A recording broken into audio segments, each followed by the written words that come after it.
السلام علیکم، صداقت نامہ میں خوش آمدید۔ جیسا کہ آپ جانتے ہیں کہ ہم ہر بار نئی مگر اہم شخصیات سے آپ کی ملاقات کرواتے ہیں۔ آج بھی ہم اسی طرح کی ایک سرکاری شخصیت کو مدعو کر رکھا ہے جن سے عوام بھی خوش ہیں اور ان کی کارکردگی جو ہے وہ بھی منہ بولتا ثبوت ہے۔ جی ہاں، میری مراد حمزہ شفقات، ڈپٹی کمشنر اسلام آباد۔ سر خوش آمدید، آپ نے ہمیں وقت دیا۔ حمزہ صاحب یہ بتائیے گا کہ آپ نے اپنے کیریئر کا آغاز کب اور کیسے کیا؟ بسم اللہ الرحمن الرحیم۔ آپ کا بہت شکریہ، آپ نے مجھے انوائٹ کیا ہے، بس اللہ تعالیٰ کا شکر ہے، ماں باپ کی دعائیں ہیں۔ میرے کریئر کا آغاز جی میں نے انجینئرنگ کی۔ انجینئرنگ کرنے کے بعد میرے والد صاحب بھی، کیونکہ سول سروس سے ان کا تعلق تھا، وہ پولیس کے آفیسر تھے، تو ان کی بھی خواہش تھی، والدہ کی بھی خواہش تھی۔ میں نے پھر CSS کا امتحان دیا اور میں پاس ہوا پاکستان ایڈمنسٹریٹو سروس میں، اور صوبہ سندھ میں میری پوسٹنگ ہو گئی۔ وہاں پہ تقریباً 3.5 ساڑھے 3 سال میں نے اپنا گریڈ 17 کا ٹائم گزارا۔ اس کے بعد پھر میں اسلام آباد میں آیا۔ سندھ کے اندر میں لاڑکانہ میں رہا، سکھر میں رہا، گھوٹکی، کشمور، پنو کے لیے تمام علاقوں میں اسی رہا۔ پھر میں اسلام آباد میں آیا، اسلام آباد میں یہاں ڈپٹی سیکرٹری بھی رہا، ایڈیشنل ڈپٹی کمشنر رہا، CDA میں ڈائریکٹر رہا، اور ابھی 3 سال سے ڈپٹی کمشنر ہوں جی۔ سر یہ بتائیے گا کہ ہم نے دیکھا اسلام آباد کی تاریخ میں 2 ایسے آفیسرز ہیں، ایک گزر چکے ہیں، ایک آپ ہیں، وہ بھی اللہ تعالیٰ ان کو صحت ابھی ہیں لیکن ریٹائرمنٹ لے لی انہوں نے، بہت نام کمایا، جناب کامران لاشاری صاحب۔ انہوں نے بہت نام کمایا اور یقیناً انہوں نے بہت بڑے پروجیکٹ، میگا پروجیکٹ کیے، اور وہ ان کی تھنک تھاٹ تھی کہ انہوں نے اسلام آباد میں بہت بہتری لے کے آئی۔ اس کے بعد پھر ہم نے دیکھا کہ کم عمر میں نوجوان ہونے کی حیثیت سے آپ نے بڑا نام کمایا، اس کے پیچھے کیا راز ہے سر؟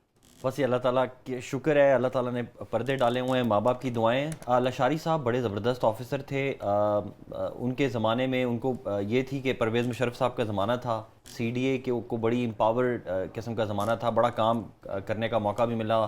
اس زمانے میں یہ نیب اور اس طرح میڈیا بھی اتنا اسٹرانگ نہیں تھا، تو اس میں آپ کافی کام کر جاتے تھے چھوٹے بہت، اس میں جیسے بھی ہو۔ ابھی بس ہم نے سچی بات یہ ہے کہ ہمیں حکومت نے بھی الاؤ کیا کہ ہم سوشل میڈیا پہ بھی آئیں، میڈیا کے ساتھ بات چیت بھی کریں، کھلی کچہریاں بھی کریں۔ میں سمجھتا ہوں کہ اللہ تعالیٰ کی دین ہے، باقی یہ ہے کہ پوری کوشش کی ہے کہ جس کا کام کر سکتا ہوں کروں، عوام کا جتنا کام کر سکتے ہیں ہم نے کیا ہے۔ لاشاری صاحب کے زمانے میں اربن ایریاز میں بڑے کام ہوئے، نئی نئی ایونیوز بنی۔ ہمارے زمانے میں ہم نے چھوٹے چھوٹے گاؤں کے اندر تقریباً 400 پروجیکٹس کیے۔ چھوٹے گاؤں تھے، ان کو سڑک نہیں ملی ہوئی تھی، پانی نہیں ملا ہوا تھا، گیس نہیں ملی ہوئی تھی، نالے بنے ہوئے تھے، سرکاری زمینوں پہ قبضے تھے، ہم نے اس پہ بہت زیادہ فوکس کیا۔ پناہ گاہیں بنائیں، 10-10 لاکھ درخت ہم لگاتے رہے، فیسیلیٹیشن سینٹرز رورل ایریا میں بنائے۔ تو ہم نے رورل ایریا میں بہت فوکس کیا اور اس میں کافی زیادہ کام کیا، اور رورل ایریا میں کیونکہ پاپولیشن بھی بہت ہے تو انہوں نے اس پہ لوگ بس راضی ہوئے۔ سر یہ بتائیے گا کہ پیپلز پارٹی کے دور حکومت میں سیاسی مینجمنٹ بھی رہی، آپ نے دونوں میں کام کیا، آپ کیا سمجھتے ہیں کون سا نظام جو ہے وہ عوام کے لیے بہتر ہے؟ دیکھیں، پیپلز پارٹی کے زمانے میں صوبہ سندھ میں تھا، اور وہاں پہ بالکل لاڑکانہ میں نے اپنا کام سٹارٹ کیا، لاڑکانہ میں رہا، پھر سکھر میں بھی رہا۔ PMLN کے زمانے میں اسلام آباد میں تھا، کیپٹل ڈیولپمنٹ اتھارٹی میں رہا، پھر اسٹیبلشمنٹ ڈویژن میں ڈپٹی سیکرٹری بھی رہا، ایڈیشنل کمشنر بھی رہا، اور پھر اس حکومت میں ڈپٹی کمشنر رہا۔ ہر حکومت کا جو سٹائل ہے وہ ڈیفرنٹ ہوتا ہے، آلدو آئین کے اندر تو ایک ہی طرح کا نظام ہے کہ ایسے کام ہونا چاہیے، ایسے ہونا چاہیے، لیکن ہر حکومت کا انداز فرق ہوتا ہے۔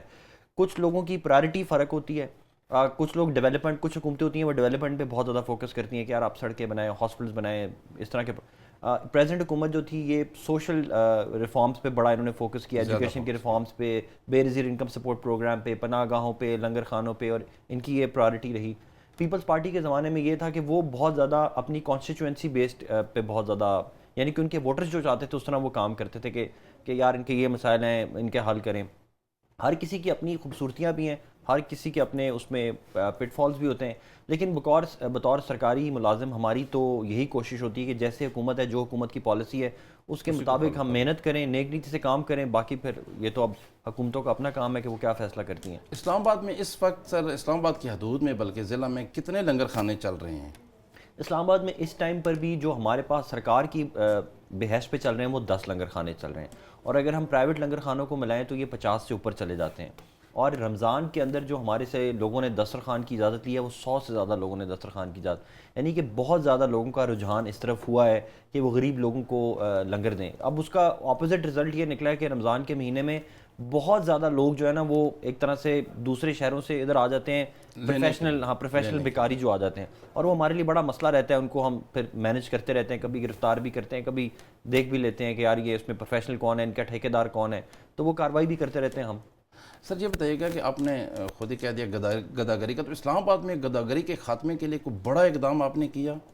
دیکھیں اصل میں گداگری کی جو سب سے بڑی وجہ ہے وہ یہ ہے کہ ایک قانون بنایا گیا، ویگرنسی ایکٹ، یہ ایوب خان صاحب کے زمانے میں تھا، اور اس قانون میں لکھا گیا تھا کہ آپ جو پروفیشنل گداگر ہیں ان کو اٹھائیں اور ان کو ریہیبلیٹیشن سینٹر میں ڈال دیں۔ بدقسمتی سے اسلام آباد کے اندر اس طرح کا کوئی ریہیبلیٹیشن سینٹر نہیں بنا، خواتین کے لیے اسلام آباد میں دارالامان نہیں بنا، حکومتوں کی اس ٹائم پہ کبھی بھی اس پہ فوکس رہا نہیں۔ اور اسلام آباد میں آن دی ادر ہینڈ جو لوگ چیریٹی کرنے والے ہیں، جو بھیک دینے والے ہیں، وہ اتنے زیادہ ہیں کہ ہم نے یہ پچھلے 6 مہینے پہلے ایک پورا گینگ پکڑا، اور اس گینگ سے ہمیں یہ پتہ چلا کہ صرف F10 اور F11 سے جو ان کے سگنلز کی کمائی ہے وہ ایک مہینے میں 25 سے 30 لاکھ ہے۔ تو دینے والے اتنے زیادہ ہیں، جب کسی کو 25-30 لاکھ روپیہ 2-3 سیکٹرز میں سے مل رہا ہوگا ایک مہینے میں، تو وہ پھر یہ مطلب یہ سپلائی اینڈ ڈیمانڈ والی بات ہو جاتی ہے کہ سپلائی اتنی آ رہی ہے تو پھر آٹومیٹکلی وہ آنا شروع، دوسرے شہروں سے بھی لوگ آ جاتے ہیں کہ چلو یار میں بھی ادھر مہینہ لگا لوں، میں بھی ادھر 1.5 مہینہ لگا لوں۔ خیر ان کے ساتھ ہم نے سختی سے ہم نے نپٹا، لیکن آن دی ادر ہینڈ یہ بھی ہے کہ بیچارے لوگ غریب بھی ہیں، مجبوریاں بھی ہیں، کون چاہتا ہے کہ اس کا چھوٹا بچہ بغیر جوتوں کے F10 کے سڑک کے اشارے کے اوپر کھڑا ہو؟ تو ہم لوگوں کو یہ بار بار یہ کہتے بھی ہیں کہ آپ پروفیشنل بیگرز کو پیسے مت دیں، لیکن ان کو دھتکارے بھی مت۔ کسی سائل کو دھتکارنا ویسے بھی بری بات ہوتی ہے، یہ ہے کہ پیسے مت دیں ان کو۔ اگر کوئی بچہ بہت ضد کر رہا ہے، ٹھیک ہے آپ کوئی ٹافی رکھ لیں، کوئی چاکلیٹ رکھ لیں، کوئی جوس کا ڈبہ رکھ لیں۔ پیسے دینے سے یہ گداگر جو ہے نا انسینٹیوائز ہو جاتے ہیں۔ پھر یہ جب ایک بچہ پیسے کماتا ہے یا اس کے ماں باپ دیکھتے ہیں کہ یار ہمیں تو دن کی 25-30 ہزار روپیہ مل رہا ہے، تو وہ دھڑا دھڑ پھر اور لوگوں کو بلانا شروع کر دیتے ہیں۔ اس لیے میں رمضان کے اندر لوگوں کو بار بار کہہ رہا ہوں کہ اگر آپ نے دسترخوان لگانے ہیں، آپ نے صدقہ دینا ہے، خیرات کرنی ہے، تو آپ اداروں کے تھرو دیں، آپ عیدی کو دیں، آپ سیلانی کو دیں، آپ چھیپا کو دیں، بیت المال کو دیں، پناہ گاہوں میں اتنے ادارے بنے ہوئے ہیں، ان اداروں کے تھرو کام کریں تاکہ لوگوں کو صحیح لوگوں کے گھر تک پہنچے۔ یہ جو سڑک پہ کھڑے ہوئے کہ لوگ آپ پیسے دیتے ہیں، یہ مناسب نہیں ہے۔ اس سے پھر اس کو فروغ ملتا ہے، اس کو وہی نا انسینٹیو ان کو مل رہا ہے، وہ فروغ ملتا جاتا ہے۔ ظاہری بات ہے ایک بچہ جو ہے، میرا اپنا واقعہ ہے، میرے بیٹے کی عمر جتنا بچہ تھا، میں نے کہا یار وہ کتابیں بیچ رہا تھا اور انگلش بھی بول رہا تھا، تو میں نے کہا یار تم آؤ، میں تمہیں اسکول کی فیس بھی دوں گا اور تم پیسے بھی دے دوں گا۔ اس نے کہا کہ آپ کتنے پیسے دے دیں گے؟ میں نے کہا یار میں 9-10 ہزار روپیہ تمہیں پر منتھ دے دوں گا۔ تو اس نے کہا جی میں 27 ہزار تو ویسے کما رہا ہوں۔ تو میں نے کہا یار یہ تو بات یہ کہ اگر وہ آلریڈی اتنے کما رہا ہے، جو 27-28 ہزار ایک بچہ اگر کما رہا ہے، تو وہ کیوں واپس جائے گا؟ تو اس بچے کو پکڑ کے اگر ہم جیل بھیجیں گے تو وہ خود بھی بیچارہ وکٹم ہے، اپنے ماں باپ کا بھی وکٹم ہے، معاشرہ بھی اس کو جیل بھیجنے سے وہ پھر کرمنلائز ہو جاتا ہے۔ تو ہم لوگوں کو یہ تبلیغ کرتے ہیں کہ لوگ خود صحیح جگہ پر اپنا صدقہ اور خیرات لگائیں، سڑکوں پہ کھڑے ہوئے لوگوں کو، پروفیشنلز کو نہ دیں۔ سر اسی پہ مزید بات کر کے ایک چھوٹی سے بریک کے لیے مجھے کہا جا رہا ہے، ایک بریک لیں گے، بریک کے بعد اسی بیکاری پہ ایک اور سوال ہے میرے پاس جی، ایک مختصر سی بریک لیتے ہیں۔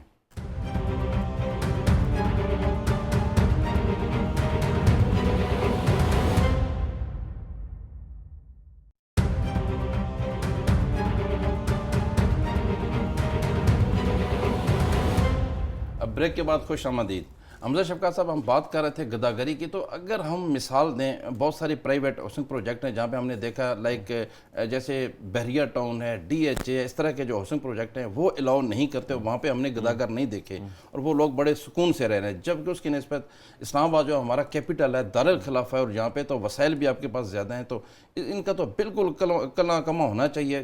کیا اس کے لیے کوئی ایسی چیز؟ اصل میں یہ ہے کہ ہم نے جب یہ 6 مہینے پہلے بھی کریک ڈاؤن کیا تو ہمیں پتہ چلا کہ ان کے اپنے ٹھیکیدار ہیں، پھر یہ بیل لینے کے لیے ان کے پاس اپنے وکلاء ہیں، اور کئی پولیس کی لوور فارمیشنز کے لوگ بھی ان سے ملے ہوتے ہیں، اس وجہ سے یہ پینیٹریٹ کرتے ہیں۔ لیکن انشاءاللہ اس رمضان میں آپ دیکھیں گے کہ آپ کو شہر کی صورتحال بہتر نظر آئے گی۔ سر یہ بتائیے گا کہ ہمیں پتہ چلا ہے کہ سول سروس میں آنے سے پہلے آپ ٹیچنگ سے بھی وابستہ رہے، تو ایک بیوروکریٹ اور استاد دونوں میں سے قوم کی خدمت کون بہتر کر سکتا ہے؟ میں نے جب انجینئرنگ کرنے کے بعد جب میں CSS کی تیاری کر رہا تھا تو 1 سال میں نے پڑھانا شروع کر دیا۔ میں انجینئرنگ میں نے کی ہوئی تھی، تو میں انجینئرنگ کے اسٹوڈنٹس کو ہی پڑھاتا تھا۔ اس میں کوئی شک نہیں ہے کہ جو کسی قوم کی ترقی میں، پروگریس میں جو استاد کا کردار ہے وہ تو کوئی اور ادا نہیں کر سکتا۔ لیکن آپ یہ دیکھیں کہ جب میں اسسٹنٹ کمشنر بنا اور میری پہلی پوسٹنگ رتو ڈیرو میں تھی، لاڑکانہ میں، اور وہاں پہ لاڑکانہ کے اندر میری صرف تحصیل کے اندر کوئی 70 سے 80 کے قریب اسکول تھے، اور میں نے یہ پہلے اپنا مشن کر لیا کہ میں نے ہر اسکول میں جانا ہے اور انشور کرنا ہے کہ تمام وہاں پہ سہولیات موجود ہوں، ٹیچرز وہاں پر آئیں۔ تو ایک بیوروکریٹ جو ہے اس کی وجہ سے 100 اسکول کے بچوں کو ٹیچرز بھی ملنا شروع ہو گئے، اور تو آپ دیکھیں امپیکٹ سول سرونٹ کا کتنا زیادہ امپیکٹ ہوتا ہے۔ وہ ایک ٹیچر تو ایک کلاس میں پڑھائے گا، 2 کلاسز میں پڑھائے گا، لیکن ایک سول سرونٹ اپنے ایریا کے 100 اسکولوں کے اندر جب اساتذہ کی اٹینڈنس انشور کر لے گا، وہاں پہ دیکھے گا باتھ روم ٹھیک ہے، لائبریریز ٹھیک چل رہی ہیں، ٹائم پہ سب لوگ آ رہے ہیں، ٹائم پہ جا رہے ہیں، تو اس کا امپیکٹ زیادہ ہے۔ تو میرے خیال میں سول سروس کا کردار ایز اے بیک بون ملک کے لیے بہت اہم ہے. سر یہ بتائیے گا کہ ہم نے دیکھا کہ ملک بھر سے لوگ چھوٹے چھوٹے ایشو کے لیے بھی اور خاص کر بڑے ایشو کے لیے بھی لوگ اپنے جلوسوں کی شکل میں نکلتے ہیں اور وہ اسلام آباد میں دعویٰ بولتے ہیں, اسلام آباد کے دل میں آ کے بیٹھ جاتے ہیں. ایک ڈپٹی کمشنر اسلام آباد کے لیے اس کو مینیج کرنا کتنا مشکل ہوتا ہے؟ ہم نے جی پچھلی دفعہ حساب لگایا پولیس والوں کے ساتھ بیٹھ کے کہ اس سال ہم نے پورے 365 دنوں میں کتنے احتجاج اور جلوس جو ہیں وہ کیے ہیں. تو 365 دنوں میں 250 جلوس, بڑے جلوس ہم نے مینیج کیے ہیں. یعنی کہ اس کا مطلب ہے کہ اسلام آباد کے اندر سوائے چھٹیوں کے جلوس والے باقی سارے کوئی نہ کوئی جلوس چل رہا ہوتا ہے. پریس کلب میں ہر وہ جلوس ہوتا ہے. اب اس کی وجہ تو یہی ہے, ظاہری بات ہے, پارلیمنٹ کیونکہ ادھر ہے, لوگ سمجھتے ہیں کہ جو بھی ہونا ہے ادھر پی ایم آفس سے ہونا ہے, فیڈرل منسٹری سے ہونا ہے. حالانکہ 18ویں ترمیم کے بعد صوبوں کے پاس چلی گئی ہیں, لیکن لوگوں کی یہ خواہش بھی ہے, سوچ بھی ہے, پھر وہ بار بار ادھر آتے ہیں. لیکن آپ یہ دیکھیں کہ پچھلے 3 سال میں اتنے بڑے بڑے جلوس ہوئے اسلام آباد میں, کوئی دنگا نہیں ہوا, فساد نہیں ہوا, قتل نہیں ہوئے, بینک نہیں اس طرح لوٹے گئے کہ جی جس طرح نارملی ہوتا ہے کہ جی آگ لگ گئی اور مارا جا رہا ہے اور سر پھاڑے جا رہے ہیں. ہم نے بڑے اچھے طریقے سے مینیج کیا. سر یہ بتائیے گا کہ پچھلے دنوں سنا تھا کہ آپ کو ڈپٹی کمشنر لاہور تعینات کیا جا رہا ہے, سب سے اہم عہدہ پنجاب کے اعتبار سے اگر دیکھا جائے, تو کیا وجہ بنی کہ پھر اس پہ عمل درآمد نہیں ہو سکا؟ نہیں, وہ ایسی خبر تھی, ایسی کوئی بات نہیں تھی. یہ اصل میں اس طرح کی خبریں چلتی رہتی ہیں. جو بھی آفسر ہوتا ہے کبھی کہتے ہیں یہاں پہ جا رہا ہے, کبھی وہاں پہ جا رہا ہے. اسلام آباد تو آپ کو میں بتاؤں اتنی زیادہ افواہیں ہوتی ہیں, ہر تیسرے دن پتہ چلتا تھا کہ اب یہ ہو رہا ہے, وہ ہو رہا ہے. یہ بس افواہیں ہوتی ہیں, ان میں کوئی اتنی حقیقت نہیں تھی. امجد صاحب, آپ نے سندھ میں بھی اپنی خدمات سر انجام دی اور اسلام آباد میں بھی آپ کو ماشاءاللہ کافی عرصہ ہو گیا. تو اس ساری سروس میں سیاسی دباؤ, سیاسی پریشر بھی آتا ہے. کتنی بار آیا اور آپ نے کیسے ٹیکل کیا ہو, یا کئی مشکلات بھی پیش آئی ہوں؟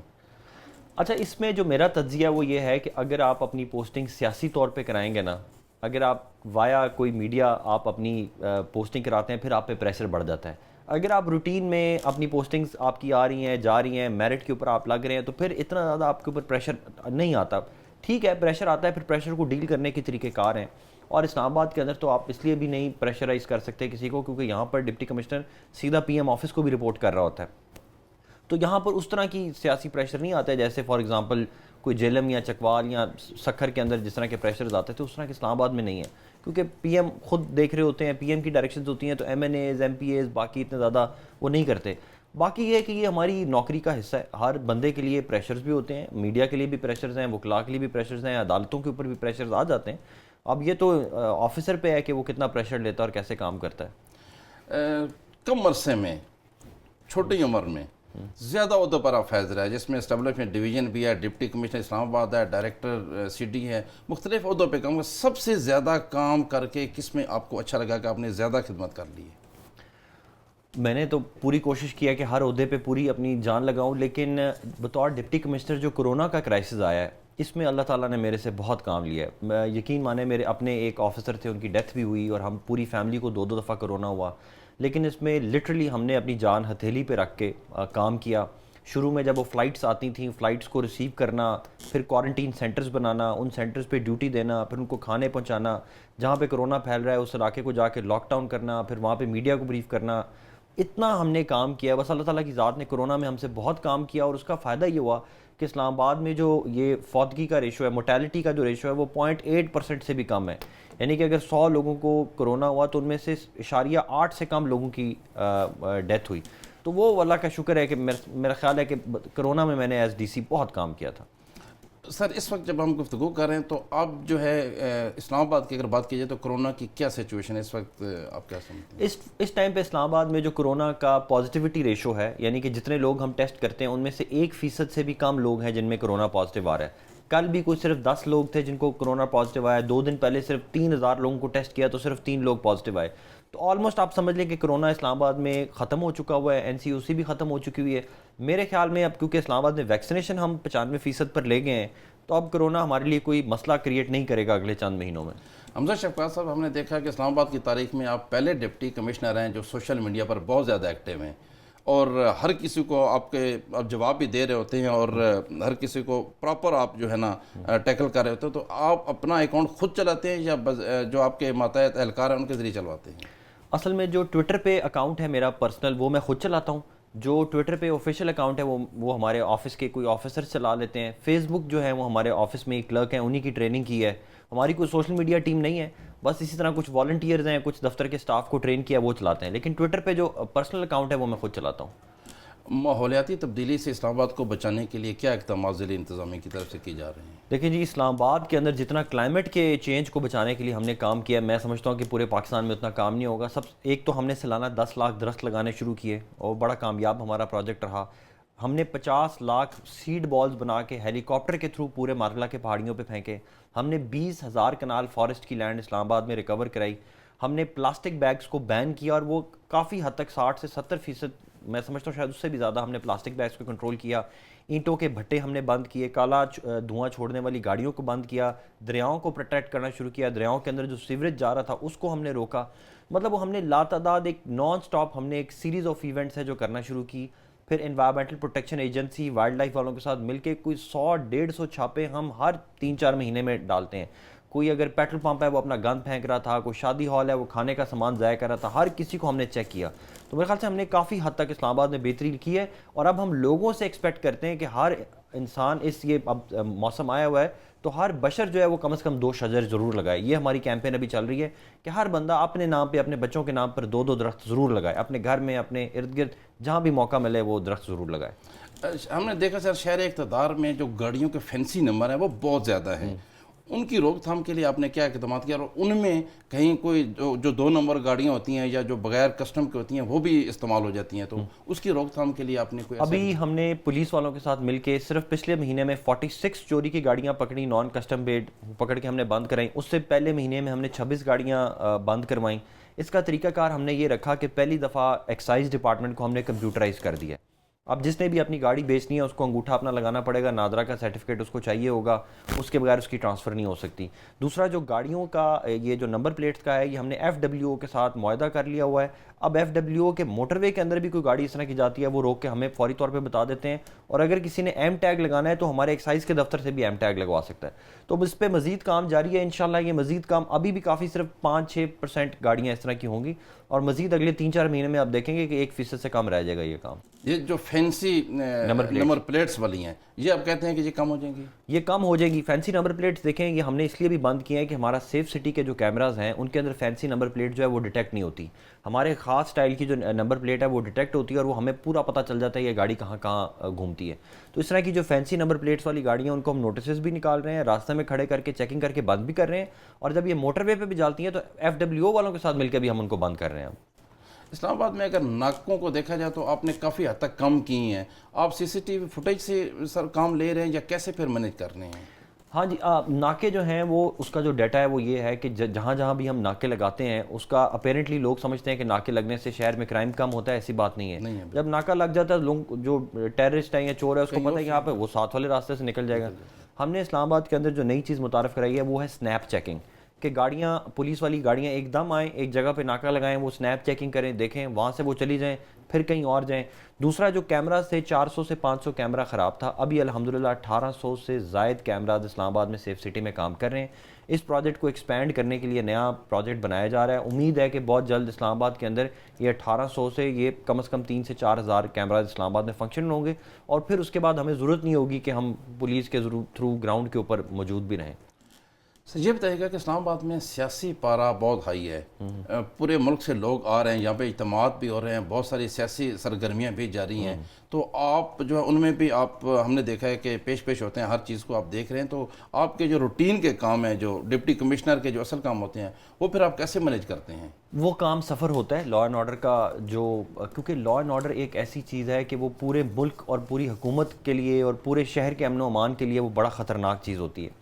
اب دیکھیں اسلام آباد کی تاریخ میں پہلی دفعہ ہوا ہے کہ ساری میجر پولیٹیکل پارٹیز نے ایک ہی دن جلسہ کیا, اور کسی ایک کے جلوس جو ہیں وہ دوسرے وینیو کے سامنے سے جا رہے تھے, دوسری پارٹی کے جلوس اس وینیو سے جا رہے تھے. تو اس لیے ہمارے لیے بہت ضروری تھا کہ شہر کے امن و امان کو بچانے کے لیے ہم سارے کام روک کے ہم فیلڈ میں موجود رہے. پولیس, رینجرز, FC, ہر بندہ سائٹ پہ رہا. میں خود دھرنوں کے اندر موجود رہا, اور اب بڑے اچھے طریقے سے ہوتا یہ ہے کہ ایک پولیس والے سے کسی کی لڑائی ہوتی ہے, وہ ایک تھپڑ اس کو مارتا ہے, ایک ڈنڈا اس کو مارتا ہے, اس کے بعد آگ لگ جاتی ہے. تو بڑا ایکسرسائز کرنا پڑتا ہے اور بہت زیادہ محنت کر کے اس کو کنٹرول کرنا پڑتا ہے. اس لیے وہ ہماری ٹاپ پرائرٹی ہمیشہ رہتی ہے. اس کی وجہ سے روٹین کے کام سفر ہوتے ہیں. اس کا ہم نے حل یہ نکالا ہے کہ ہم نے لوگوں کو یہ ایجوکیشن بھی دی ہے کہ اب آپ کو ہمارے دفتروں میں نہیں آنا, آپ ہماری ایپلیکیشن ڈاؤن لوڈ کریں, سٹی ایپ اسلام آباد. جو کام کرنا ہے آپ کو, 40 سے زیادہ سروسز ہماری آپ کے موبائل کے اوپر ہیں. ہماری ایپ پہ رجسٹر کریں, موبائل پہ کلک کریں, ہم آپ کے گھر میں آ کے کر دیں گے. آپ آن لائن بینکنگ استعمال کریں, ہم آپ کے گھر میں ڈومیسائل بنانا ہے, این او سی بنانا ہے, پرمٹ بنانا ہے, کوئی چیز آپ کو ہمارے دفتر آنے کی ضرورت نہیں ہے. آن لائن آپ سارا کام کریں. پھر بھی اگر ایپ پہ اگر آپ ٹرسٹ نہیں کرتے تو ہم نے اپنے فیسیلیٹیشن سینٹرز بنا دیے ہیں, بارہ میں, ترلئی میں, G11 میں. آپ کو آفیسر سے ملنے کی ضرورت ہی نہیں ہے. آپ آئیں, بٹن دبائیں, آپ کو پرچی ملے گی, آپ اپنے کاغذ جمع کرائیں, 3 دن بعد آ کے اپنا پرمٹ لے جائیں. آپ کو افسروں سے ملنے کی ضرورت ہی نہیں ہے.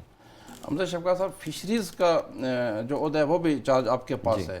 راول ڈیم میں ہم نے دیکھا کہ اس طرح کی اب بریڈ نہیں ہے, فش نظر نہیں آتی, تو کیا آپ میسج دیں کہ عوام کو کہ فشریز کی تحفظ کے لیے اور اس کو پھلنے پھولنے کا موقع دیں, کیا کہیں گے؟ اصل میں فشریز کے اوپر ہوا یہ تھا کہ آج سے 2-3 سال پہلے ایک ٹھیکہ دیا گیا, پھر اس کی لٹیگیشن چلی گئی, وہ کورٹ میں معاملہ چلا گیا, 3-4 کروڑ روپے کا اس میں لائبلٹی آ گئی. ابھی ریسنٹلی ہم نے 1.5 مہینے پہلے فشریز کا ٹھیکہ دے دیا ہے, اور انشاءاللہ اب آپ دیکھیں گے کہ وہ جو ٹھیکیدار کے تھرو فشریز کا پورا ڈپارٹمنٹ ہے وہ وہاں پہ مچھلی کی افزائش کے لیے بھی بہت زیادہ کام کرے گا.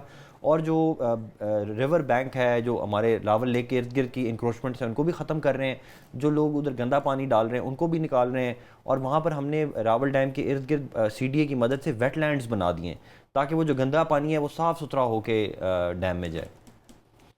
یہ بتائیے گا کہ ہم نے دیکھا کہ متعدد بار آپ خود نکل جاتے ہیں اسپاٹ پہ کاروائیوں کے لیے, اور بہت سارا ایسا ہم نے دیکھا آپ عمارتیں گرا رہے ہیں, پلازے گرا رہے ہوتے ہیں, تو کبھی ایسا ہو کہ کہیں کسی ایسے گروپ سے یا گروہ سے پالا پڑ گیا کہ انہوں نے آپ کو روک لیا ہو, کام نہ کرنے دیا ہو, یا رکاوٹ ڈالی ہو, یا کوئی دھمکی, اور اس دھمکی سے آپ بھی خوفزدہ ہو گئے ہوں؟ میرے پہ جی E11 میں جب فائرنگ ہوئی ہمارے اوپر, E12 میں ہمارا آپریشن چل رہا تھا, اس کے اوپر ہمارے اوپر فائرنگ ہوئی, اور وہ بڑی ڈائریکٹ انہوں نے فائرنگ کی. بار کیا وہ بندے ہم نے اریسٹ کیے.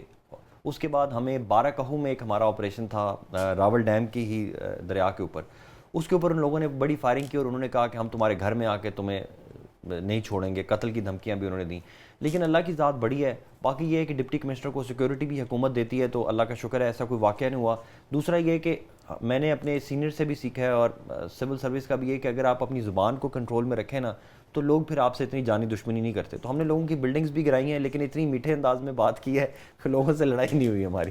اسی طرح ہم نے سسٹم چلایا ہے. حمزہ شفقت صاحب, رمضان کا مہینہ ہے, اور اب جو عوام ہے وہ دیکھ رہی ہے کہیں سے معیاری سستی چیزیں ملیں, تو آپ نے کیا اقدامات کیے ہیں عوام کی سہولت کے لیے, اور اسلام آباد میں کہاں کہاں سستے بازار اس وقت آپ نے لگا رکھے؟ دیکھیں, ہمارے CDA کے 5 بازار جو ہیں وہ آلریڈی چل رہے ہیں. اس کے علاوہ ہمارے 10 بازار ہیں انتظامیہ نے لگائے ہیں. G7 میں لگایا ہے, E11 میں لگایا ہے, جنگی سیدہ میں ہم نے لگایا ہے, بارہ میں ہمارا بازار چل رہا ہے, بینڈر اسٹور پہ بازار چل رہا ہے, PWD کے اسٹارٹ میں بازار چل رہا ہے. اور اس دفعہ ہم نے ہر پرائیویٹ ہاؤسنگ سوسائٹی کو کہا ہے کہ آپ اپنے گرین ایریاز کے اندر بھی سستے بازار لگائیں. اور میری لوگوں سے یہی گزارش ہے کہ ایک تو آپ پینک بائنگ مت کریں. یہ جو لوگ آتے ہیں نا 100 آٹے کے تھیلے لے کے چلے جاتے ہیں, بالکل یہ نہ کریں. روزانہ کا جو سامان ہے 2-3 دن 4 دن کا سامان ضرور خریدیں. جب یہ پینک بائنگ ہوتی ہے, چیزوں کی شارٹیج ہو جاتی ہے اور پھر قیمتیں اوپر چلا جانا شروع ہو جاتی ہیں. اور یہی ہمیں سٹارٹ میں ہوا کہ لوگوں نے اتنا آٹا خریدا شروع میں کہ ان کو لگا کہ اینڈ میں شاید آٹا نہیں ملے گا, اس کی وجہ سے آٹے کی قیمت ایک دم بڑھنا شروع ہوگی. چینی کے ایک دم لوگوں نے 100 کلے خریدنا شروع ہوگی کہ پتہ نہیں چینی کم ہو جائے گی. تو یہ عوام سے گزارش ہے کہ بالکل پینک بائنگ نہ کریں. ہمارے سستے بازار جو ڈیزگنیٹڈ ہیں ان میں آ کے آپ آخری دن تک خریداری کریں, انشاءاللہ کوئی چیز کی کمی نہیں ہوگی. پرائز کو آپ سر کنٹرول کیسے کریں, مانیٹرنگ کیسے کی جا رہی ہے کہ جو چیز آپ ریٹ دے رہے ہیں سرکاری سطح پہ وہی آگے فروخت ہو رہا ہے, اس کے لیے کیا کوئی آپ نے انتظام کیا؟ دیکھیں, ہم نے تو پہلی دفعہ ایک ایپ متعارف کرائی ہے جس کا نام ہے درست دام. ہم نے اسلام آباد کے ہر شہری کو کہا ہے کہ آپ اپنے موبائل کے اندر دیکھیں کہ آج کا سرکاری ریٹ کیا ہے. آپ کسی بھی دکان پہ جائیں, ہماری درست دام کی ایپ کھولیں, آپ کو سرکاری ریٹ پتہ چل جائے گا. فوری طور پہ دکاندار سے خود آرگیو کر سکتے ہیں, خود نیگوشیٹ کر سکتے ہیں کہ یار تم مہنگا بیچ رہے ہو. اگر وہ غلط کر رہے ہیں تو آپ فوری طور پہ ہماری ایپ کے اوپر شکایت کریں, ہم فوری طور پہ ایکشن بھی لیں گے. ہم نے ہر 2 سے 3 مارکیٹوں کے اوپر ایک میجسٹریٹ لگا دیا ہے. 30 سے زائد میجسٹریٹ, ہمارے نارملی 6-7 ہوتے ہیں, 30 سے زائد میجسٹریٹ ہیں جو 24 گھنٹے یہ مانیٹرنگ کر رہے ہیں. منڈیوں کے اندر میں خود جا رہا ہوں, دیکھ رہا ہوں کہ کوئی قیمت نہ بڑھے, کوئی چیز کا شارٹ فال نہ ہو. اگر کوئی ٹرک آ رہا ہے ٹماٹر کا, لیمو کا جو پھنس گیا ہے, کہیں پنجاب میں پھنس گیا, گھوٹکی میں پھنس گیا, وہاں سے نکلوانے کی بھی ہم پوری کوشش کرتے ہیں کہ شہر کے اندر کسی چیز کی شارٹیج نہ ہو. سر یہ بتائیں کہ یہ جو درست ایپ آپ بتا رہے ہیں اس پہ کتنی دیر بعد عمل ہو جاتا ہے, کتنی اگر کوئی بندہ شکایت کرتا ہے تو کتنے دیر بعد ودن 5 to 6 hours کیونکہ ہمارے اصل میں یہ ہوتا ہے کہ وہ پوری کمپائل ہوتی ہے، اس کے بعد آتے ہیں 5 سے 6 گھنٹے ہمیں لگ جاتے ہیں، کیونکہ اتنی شکایت آنا شروع ہو جاتی ہیں، تو اس کی وجہ سے 5 سے 6 گھنٹے لگتے ہیں. ہم کوشش کر رہے ہیں کہ اب اگلے چند دنوں کے اندر ہم گھنٹے کے اندر اندر اپنا رسپانس ٹائم امپروو کریں.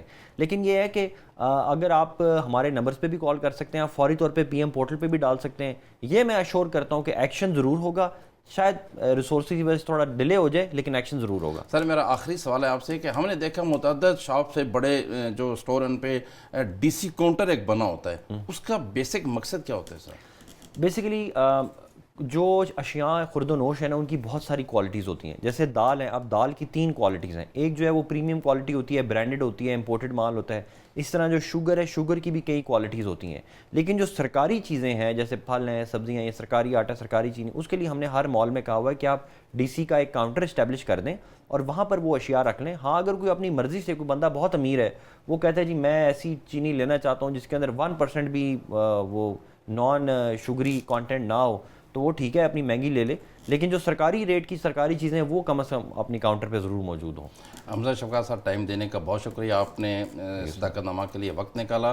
آپ نے سنا کہ ڈپٹی کمشنر اسلام آباد جناب حمزہ شفقات صاحب سے بہت تفصیلی ہماری گفتگو ہوئی، اور ہم نے متعدد جو اسلام آباد کے پروجیکٹ ہیں ان پر بھی بات کی، اسلام آباد کے جو مسائل ہیں ان پر بھی بات کی، اور خاص کر جو رمضان ہے، رمضان کے اعتبار سے انہوں نے بتایا کہ کس طرح انہوں نے ایک ایپ بھی بنا رکھی ہے جو کہ اس پہ آپ جو شہری ہیں وہ اس سے مستفید ہو سکتے ہیں، اور رمضان بازار بھی لگے ہوئے ہیں. اگر کوئی مسئلہ ہو تو پھر بھی حمزہ شفقات جو وہ پھر بھی حاضر ہیں. ناظرین پروگرام کا وقت ختم ہوتا ہے، ہمیں اجازت دیجیے، اگلے پروگرام تک کے لیے ہمیں اجازت دیں. اللہ حافظ. پاکستان زندہ باد.